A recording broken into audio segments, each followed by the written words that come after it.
ஹாய்மா. நான் நிறைய டேப்லெட் சாப்பிட்டுட்டு இப்போ காரமே சாப்பிட முடியலை. அப்போ வாய் வயிறெல்லாம் புண்ணாகிருக்கும் போல இருக்குது டேப்லெட்டோட எஃபெக்ட்னால்.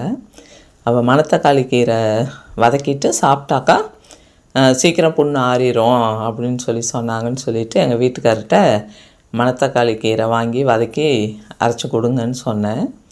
எங்கள் வீட்டுக்காரு நேற்றே சொல்லிட்டேன். இன்றைக்கி காலையிலே அவர் போயிட்டு கீரையெல்லாம் வாங்கிட்டு கொண்டு வந்துட்டு வதக்கி அரைக்கிறத ஒரு வீடியோ வேறு எடுத்து வச்சுருக்காரு.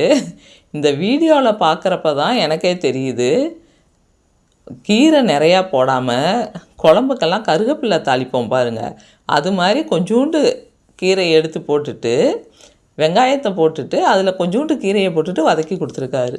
எனக்கு புண்ணு என்றைக்கு ஆறுறது, இதை வீடியோவில் பார்க்குறப்ப தான் தெரியுது. அவர் அரைச்சி கொண்டு வந்து கொடுத்தாரு, நானும் சாப்பிட்டுட்டேன். வதக்குனதுனால ஒரு கசப்பு எதுவுமே தெரியல, சாப்பிட்றதுக்கு நல்லா தான் இருந்தது வெங்காயம்லாம் போட்டு வதக்கியிருக்கிறதுனால.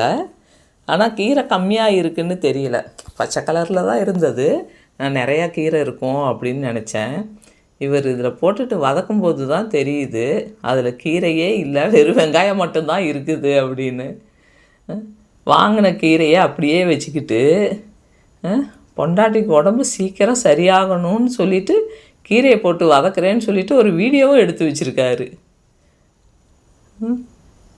இதில் இடையில ஓடி போய் அவருக்கு நெல்லிக்காய் ஜூஸ் போடுறதுக்கு நெல்லிக்காவும் கட் பண்ணிக்கிறாரு.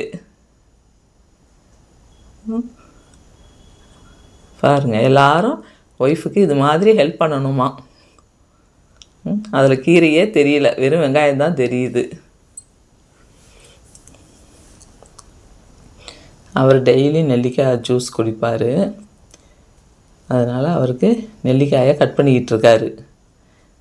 டெய்லி 2 நெல்லிக்காய் ஜூஸ் எடுத்துகிட்டு குடிச்சிருவார். ஏன்னா சுகர் இருக்குங்கிறதுனால அவருக்கு வந்துட்டு நெல்லிக்காய், அந்த நெல்லிக்காவையே இவ்வளோ கஷ்டப்பட்டு கட் பண்ணுறாரு.